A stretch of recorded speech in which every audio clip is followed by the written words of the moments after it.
Hello students, ये electrical circuit analysis का fourth lecture है एंड नेटवर्क्स थ्योरम में फर्स्ट थ्योरम हम स्टार्ट कर रहे हैं, सुपरपोजिशन थ्योरम। इससे पहले mesh analysis, nodal analysis and source conversion हम पढ़ चुके हैं। देन स्टार्ट करते हैं superposition theorem. In this forum a linear electrical network जो एक या एक से ज़्यादा एनर्जी सोर्सेज रखता हो, ठीक है, उसका जो रेस्पॉन्स है वो इक्वल टू होगा algebraic sum of all sources acting alone with other energy sources are replace by their internal impedance. जैसे ये हमारे पास कोई सर्किट है, ठीक है, या ऐसा कोई भी सर्किट हो सकता है, ठीक है। इस सर्किट में जितने भी एनर्जी सोर्सेज है, जैसे ये करंट सोर्स है, ये वोल्टेज सोर्स है, इनका जो कंबाइंड रेस्पॉन्स होगा वो इक्वल टू होगा when this voltage source alone work करे with internal impedance replace by there place. Secondary जो भी अदर सोर्सेज है उनको रिप्लेस कर देंगे किससे? इंटरनल इम्पीडेंस से। देन जो टोटल इनका रेस्पॉन्स होगा, इसका एंड इसका अलग अलग हम देखेंगे, तो जो टोटल रेस्पॉन्स होगा वो इक्वल टू होगा दोनों जब कंबाइंड वर्क कर रहे हैं उसके इक्वल। यही स्टेटमेंट है। वोल्टेज सोर्स सर्किट है वो रिप्लेस बाय सोर्स सर्किट होता है क्योंकि वोल्टेज सोर्स है उसका इंटरनल इम्पीडेंस 0 होता है, ठीक है। सिमिलर जो करंट सर्किट सोर्स है, जो करंट सोर्स है वो रिप्लेस बाय ओपन सर्किट होगा क्योंकि उसका इंटरनल इम्पीडेंस इन्फिनाइट है एंड इन्फिनाइट को हम ओपन सर्किट से शो करेंगे, ठीक है। सुपरपोजिशन थ्योरम की लिमिटेशन है कि ये तभी वर्क करेगी जब किसी सर्किट में एक या एक से ज़्यादा नहीं, दो या दो से ज़्यादा सोर्सेज हो। एक सोर्सेज जब भी सर्किट में होगा देन हम सुपरपोजिशन थ्योरम अप्लाई नहीं कर सकते क्योंकि हमें कॉम्बिनेशन ऑफ एनर्जी सोर्सेज चाहिए।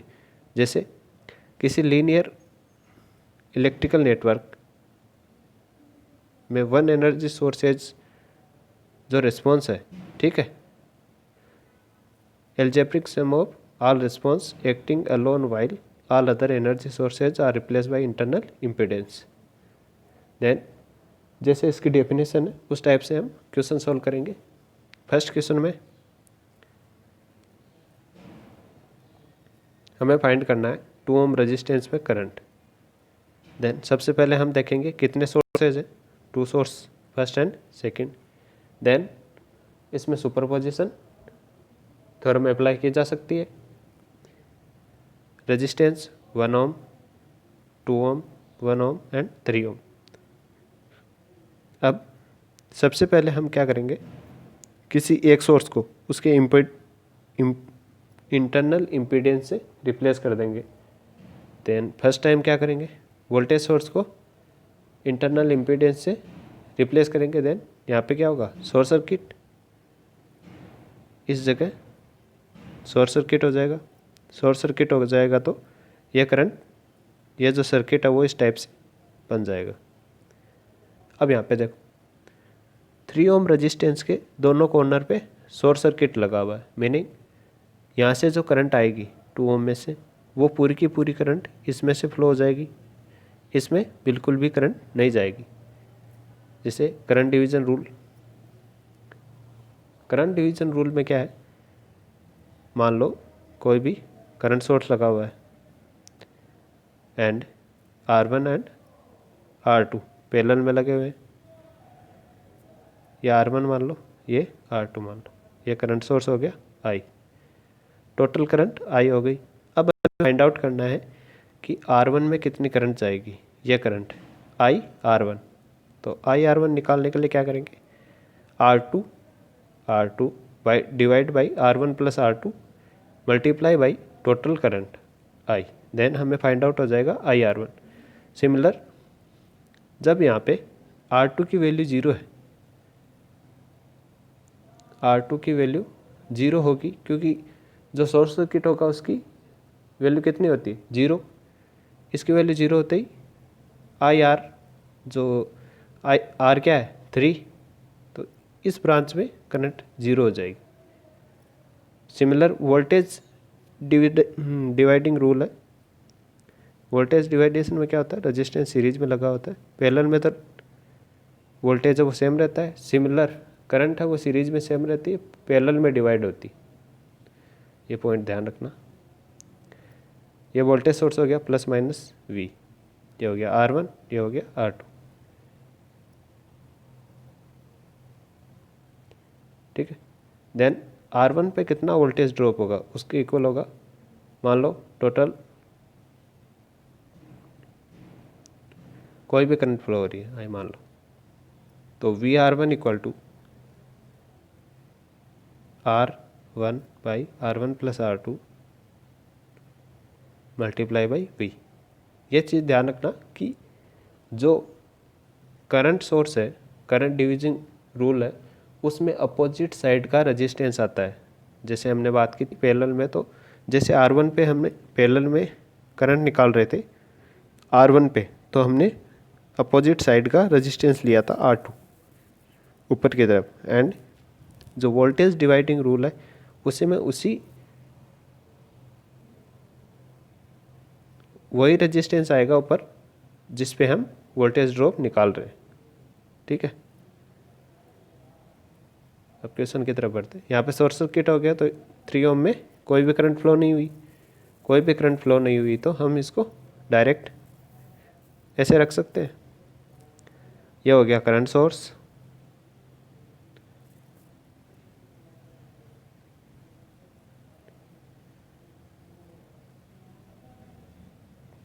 ठीक है।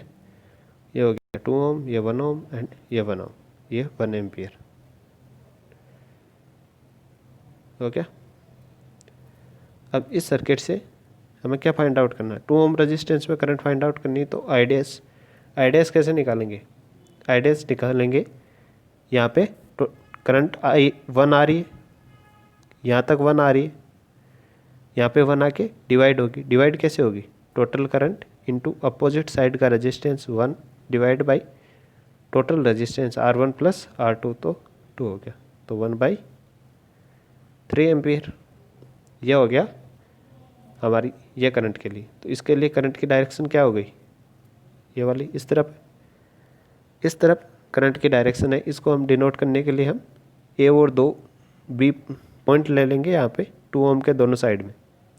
जैसे 2 ओम रेजिस्टेंस है, इसके दोनों साइड ले लिया, यहाँ पे A, यहाँ पे B, ताकि हम डायरेक्शन शो कर पाए। A to B हो गई। अब सेकंड हम क्या करेंगे, वोल्टेज सोर्स को एज इट इज़ रखेंगे एंड करंट सोर्स को उसके इंटरनल इम्पीडेंस से रिप्लेस कर देंगे। Internal impedance of current source equal to infinite हुआ, तो यहाँ पे ओपन सर्किट हो गया, ओपन सर्किट एंड बाकी सर्किट एज इट इज।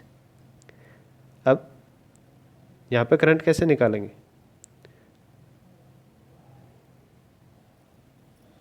अब देखो यहाँ पे करंट डिवीजन रूल लगाया इसने, यहाँ से निकली, मान लेते हैं IIT करंट आ गई, then IIT multiply by opposite side का resistance divided by total resistance, ठीक है। टोटल में क्या हो गया, 2 और 3, 3 + 3 6, तो 3/6 1/2, तो IT/1/2। IT निकालेंगे, IT कैसे निकालेंगे, V/R से। R कितना है, ये दोनों सीरीज में है तो 3 हो गया, ये दोनों पैरेलल में तो 3/2, then total resistance is 3/2 and voltage is 1 volt, then IT is 2/3। तो 2 ओम में हम करंट इस फॉर्मूले से निकाल लेंगे IT/2 से, तो IT/2 किया तो 1/3 एम्पियर। इसकी डायरेक्शन देखो B से A की तरफ है, तो B to A, देन अब हमें बताया गया है कि टोटल रिस्पॉन्स जो सर्किट का होगा वो जो इंडिविजुअल रिस्पॉन्स होगा जब हम दूसरे जो सोर्सेज है उनको क्या कर देते हैं, उनके इंटरनल इम्पीडेंस से रिप्लेस कर देते हैं। देन हमारे पास इन दोनों को कंबाइन करेंगे टोटल रिस्पॉन्स फाइंड आउट करने के लिए। कंबाइन करेंगे तो एक की डायरेक्शन पॉजिटिव है एंड दूसरे की नेगेटिव, क्योंकि दोनों अपोजिट डायरेक्शन में, एक है वो ए से बी की तरफ है, दूसरा बी से ए की तरफ। हम जिस डायरेक्शन में, मान लो हमें बी से ए की डायरेक्शन में फाइंड आउट करनी है, देन हम इसको पॉजिटिव लेंगे एंड सेकंड वाले को नेगेटिव। एंड हमें ए से बी की फॉर्म में फाइंड आउट करना है तो ए टू बी को पॉजिटिव एंड बी टू ए को नेगेटिव लेंगे। यहाँ पे क्या होगा, हमने आई डेस को पॉजिटिव ले लिया ए से बी की तरफ एंड बी से ए की तरफ को हमने नेगेटिव लिया है, तो दोनों कैंसिल आउट हो गई एंड टू जो हम रजिस्टेंस है उसमें कोई भी करंट फ्लो नहीं होगी। ये दो रूल है, current dividing rule and voltage dividing rule, इनको मैंने एक्सप्लेन कर दिया था। अगला क्वेश्चन है calculate the current following from 4 ohm resistor. इसमें देखो, इसमें हमें 4 ओम रजिस्टर में करंट फाइंड आउट करनी है। देन यही जैसे उस क्वेश्चन में किया था, ए और बी बना दिया, दोनों सर्किट पे ए और बी आ गया। हमें क्या करना है, इसमें करंट फाइंड आउट करनी है ए से बी की डायरेक्शन में। फर्स्ट वोल्टेज सोर्स को शॉर्ट सर्किट कर दिया, सिमिलर वैसा ही हुआ 6 ओम में कोई रजिस्टर, यहाँ पे कोई भी करंट फ्लो नहीं हुई, ये शॉर्ट सर्किट हो गया एंड शॉर्ट सर्किट ये वोल्टेज सोर्स हुआ, इसकी वजह से 6 ओम में कोई भी करंट फ्लो नहीं हुई, पूरी की पूरी शॉर्ट सर्किट से फ्लो हो गई। देन जो 1 एम्पियर है यह कहाँ से फ्लो होगी, 4 ओम एंड 3 ओम के बीच। देन 3 अपॉन अपोजिट साइड का resistance 3 upon 3 plus 4 multiply by total current है 1, तो 3/7 एम्पियर। यह आ गया करंट सोर्स के लिए। सेकंड वोल्टेज सोर्स के निकालेंगे तो ये हो गया open circuit, current source open circuit हो गया। देन इस 2 ओम में कोई भी करंट फ्लो नहीं होगी, इसमें कोई भी करंट फ्लो नहीं होगी, तो ये हमारे कोई भी काम का नहीं, इतना सा सर्किट हमारे काम का है। 2 वोल्ट में से करंट आई एंड वो डिवाइड हो गई 6 एंड इसमें, तो अपोजिट साइड का resistance by 4 + 3 7, 7 + 6 multiply by I of T. I of T कैसे निकालेंगे, आई ऑफ टी टोटल जो रेजिस्टेंस है वी अपॉन आर से, तो वी कितना है, वी हो गया 2, आर निकालेंगे तो आर दोनों सीरीज में 7 हो गए and both are parallel. Then both parallel, तो पैरेलल का फॉर्मूला लगा देंगे 6 × 7 डिवाइड बाई 6 + 7, इससे ये कैंसिल आउट हो गया, 6 से 6 कैंसिल आउट हो गया, 2/7, 2/7 एम्पेयर करंट आ गई। 1 मिनट, कहीं पे कैलकुलेशन मिस्टेक हो गई।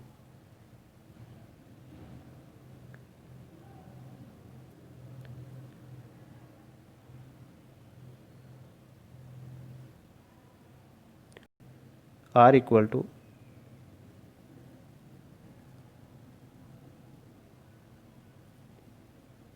टू क्या होगा, 6 एंड 7 पैरेलल में लगे तो 1/6 + 1/7, देन ये दोनों मल्टीप्लाई 6 × 7 एंड 6 + 7, ये हो गया 13, 6 × 7, हाँ सेम ही है। देन इन दोनों को हम घटा देंगे क्योंकि इसकी डायरेक्शन होगी वो B to A होगी एंड करंट सोर्स की वजह से जो हो रही है वो A to B हो रही है। देन हमें 4 ओम में जो करंट है वो फाइंड आउट हो जाएगी। थर्ड क्वेश्चन है डिपेंडेंट सोर्स का। जितने भी हमारे पास थे वो इंडिपेंडेंट सोर्सेस थे, ये किसी पे भी डिपेंड नहीं कर रहे। हमें 1 एम्पेयर दे दिया तो हमें फाइनली 1 एम्पेयर ही मिलेगा। यहाँ पे 2 वोल्ट है तो हमें 2 वोल्ट मिलेगा। डिपेंडेंट सोर्स में क्या होता है, ये किसी दूसरी वैल्यू पे डिपेंड करते हैं। जैसे यहाँ पे ये बता रहा है कि इस 1 ओम रजिस्टर में जो ड्रॉप हो रहा है उसके डबल यहाँ पे एक वोल्टेज सोर्स जनरेट होगा, ये इस पे डिपेंडेंट है। देन इस टाइप के क्वेश्चन से घबराना नहीं है, बस सिंपली सॉल्व करते जाना है, डायरेक्टली आंसर आ जाएगा। फर्स्ट हमें क्या करना है, find current through 6 ohm resistor. 6 ओम रजिस्टर में हमें इसमें करंट फाइंड आउट करनी है। इसमें करंट फाइंड आउट करने के लिए हम क्या करेंगे, फर्स्ट किसी भी एक को ओपन सर्किट कर देंगे, किसी को भी इंटरनल इम्पीडेंस से रिप्लेस कर देंगे। करंट सोर्स को रिप्लेस करेंगे तो क्या होगा, करंट सोर्स ओपन सर्किट हो जाएगा, ये ओपन सर्किट हो गया। देन सर्किट कैसे बना, ये वाला मान लेते हैं इसमें कोई करंट आईडीएस फ्लो हो रहा है, ठीक है। मान लेते हैं इसमें कोई आईडीएस करंट फ्लो हो रही है। देन हम यहाँ पे केसीएल अप्लाई करेंगे। केसीएल अप्लाई करेंगे तो +18 प्लस VX, ठीक है, माइनस प्लस है तो प्लस VX हो गया। फिर यहाँ पे 2VX हो गया एंड 6 ओम पे -6 IDS इक्वल टू 0। तो -6 IDS को हमने इस तरफ रख दिया तो इक्वल टू 6 IDS पॉजिटिव में आ गया। Then VX plus 2VX 3VX हो गया। अब देखो यहाँ पे, अब हम यहाँ पे Vx की वैल्यू फाइंड आउट करेंगे। Vx equal to V equal to क्या होता है, मान लेते हैं इधर से करंट फ्लो हुई I डैश जो हमने लूप के लिए मानी है, एंड दिस I डैश यहाँ पे कौन वोल्टेज ड्रॉप जनरेट करेगी, मान लेते हैं वो है V। V इक्वल टू क्या होगा, I into I dash into R. R की वैल्यू कितनी है, 1 हो गई। Then V equal to I dash हो गया। बट जो Vx है वो V के जस्ट अपोजिट है। Then V equal to minus Vx, तो Vx इक्वल टू क्या हो गया, माइनस आई डैश। तो ये वैल्यू यहाँ पे पुट कर दिया हमने। आई डैश की वैल्यू जो इक्वेशन है हमारी 3Vx 18 प्लस 3Vx, इसमें आई डैश की वैल्यू पुट कर देंगे एंड आई डैश की वैल्यू फाइंड आउट कर लेंगे। फर्स्ट सर्किट के लिए कंप्लीट हो गया जब वोल्टेज सोर्स एक्टिव है एंड जो करंट सोर्स है वो ओपन सर्किट बिहेव कर रहा है। सेकंड में क्या करेंगे, करंट सोर्स को यूज में लेंगे एंड वोल्टेज सोर्स को ओपन रखेंगे, वो शॉर्ट सर्किट कर देंगे इंटरनल इम्पीडेंस से। यहाँ पे हम नोडल अप्लाई करेंगे। देन 3 इक्वल टू जो यहाँ पे देखो Vx प्लस माइनस, देन ये Vx क्या है, इस नोड का वोल्टेज है Vx, ठीक है। ये Vx यहाँ से यहाँ तक का है, ग्राउंड तक का, तो Vx by resistance 1 secondary Vx plus ये इसके सेम डायरेक्शन में, ठीक है, माइनस प्लस तो इस डायरेक्शन में जाएंगे तो ये प्लस में आ जाएगा, Vx plus 2Vx by 6। Then Vx की वैल्यू हमें फाइंड आउट हो गई 2 वोल्ट। अब हमें I2 की वैल्यू फाइंड आउट करनी है, यहाँ पे जो करंट फ्लो हो रही है इसकी वैल्यू यहाँ से फाइंड आउट कर लेंगे। I2 is equal to 3Vx by 6 and हमें Vx की वैल्यू फाइंड आउट है तो वे वैल्यू यहाँ पे पुट कर देंगे equal to 1 ampere A to B direction में। दोनों सेम डायरेक्शन में, ये वाले करंट भी A टू B डायरेक्शन में थी। यहाँ पे हमने माने नहीं क्या, यहाँ पे मान लेते हैं A है, यहाँ पे B है, तो इसी डायरेक्शन में करंट वोल्टेज सोर्स की वजह से थी और इसी डायरेक्शन में करंट सोर्स की वजह से थी, तो दोनों की ऐड हो जाएगी। ऐड होते ही 3 एम्पियर आंसर आ गया, ठीक है। कल वाला जो असाइनमेंट था उसमें ध्यान रखना कि फर्स्ट क्वेश्चन में जो 3 ओम रजिस्टर है, ये रजिस्टर, इसमें करंट फाइंड आउट करनी है। देन किसी भी मेथड से आप अप्लाई करो, करंट हमेशा सेम ही आएगी इस 3 ओम रेजिस्टेंस में। देन सॉल्यूशन देखते हैं। ये देखो, फर्स्ट हमने मेश एनालिसिस लगाया, 2 लूप मान लिए I1 एंड I2। यह I2 होगी वही 3 ओम रेजिस्टेंस में करंट होगी। इसमें फर्स्ट लूप में इक्वेशन लगाई, सेकंड लूप में इक्वेशन, एंड दोनों इक्वेशन को सोल्व करेंगे तो I2 की वैल्यू में फाइंड आउट हो जाएगी। सेम यहाँ पे नोडल एनालिसिस लगाया एंड यहाँ पे वोल्टेज मान लिया नोड का V। Then first V minus 10 this divided by 2। अगर यहाँ पे ये इस डायरेक्शन में होता, करंट की डायरेक्शन में होता, देन यहाँ पे ये माइनस और प्लस होता, देन ये V प्लस 10 हो जाता। अगर ये करंट है वो अपोजिट डायरेक्शन में फ्लो करवाना चाहता है तो ये यहाँ पे नेगेटिव आ गया। इसमें अगर कोई डाउट हो तो टेलीग्राम ग्रुप पे डिस्कस कर लेंगे। V माइनस 6 सेकेंड इसके लिए and V minus 2 divided by 3। इससे हमें V की वैल्यू फाइंड आउट होगी। हमें I3 की वैल्यू फाइंड आउट करनी है तो I3 इक्वल टू हो गया, I3 equal to V minus 2 divided by 3। V की वैल्यू हमारे पास है -2 divided by 3। Then 3 ohm resistance में हमारे पास करंट आ गई। अब देखो 3 ओम रजिस्टर में इसमें भी यही करंट आई एंड इसमें भी यही। देन ये हमारा मेथड सही है, दोनों से सेम करंट ही आएगी। और कोई भी अलग मेथड यूज में ले लेना, थेवेनिन या सुपरपोजिशन, कोई भी थ्योरम, सेम ही आंसर आएंगे। इसमें है नेक्स्ट क्वेश्चन है नोडल का। इसमें पूछा है कि बैटरी से कितनी पावर सप्लाई हो रही है। देन यहाँ पे हम 2 नोड देख लेते हैं, फर्स्ट एंड सेकंड। सेकंड में हम करंट मानेंगे, जैसे करंट मान ली I1, I2, I3, I4, I5, I6। Then 10 volt से कितनी सप्लाई हो रही है, मान लेते हैं सप्लाई होती है ऊपर की तरफ। देन मान लेते हैं I, तो I5 क्या है, नीचे की तरफ है, तो I इक्वल टू क्या हो गया, -I5। तो हमें -I5 की वैल्यू फाइंड आउट करनी है बैटरी सप्लाई फाइंड आउट करने के लिए। देन वही है, दोनों नोड पे हमने नोड इक्वेशन निकाल ली, उनको सोल्व किया तो V2 की वैल्यू फाइंड आउट हो गई। V2 की वैल्यू फाइंड आउट होते ही हम I5 निकाल लेंगे और उससे माइनस से मल्टीप्लाई करते ही हमारे पास बैटरी की सप्लाई आ जाएगी। ठीक है, थैंक्स।